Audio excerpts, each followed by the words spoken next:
everyone. Are you guys planning to appear for your IELTS test? Well, that's great.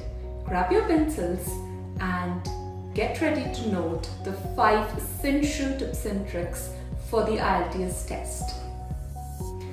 Tip number 1. Relax and breathe.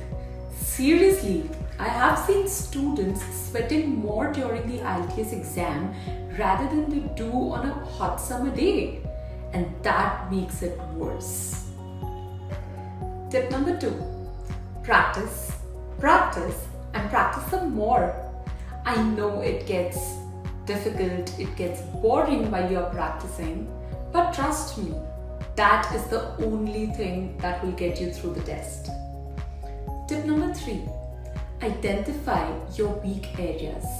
When it comes to language skills, we all have our weak areas, be it writing, speaking, or understanding that one weird British accent.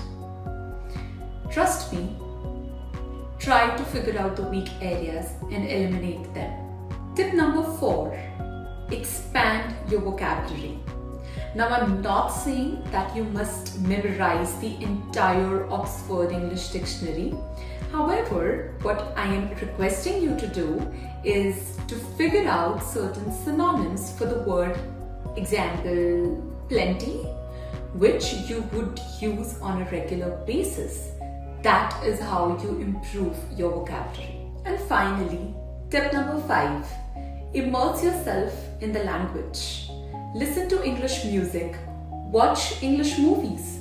In fact, talk to your pet dog in English. That's how you stay in touch with the language. And until next time, see you guys soon.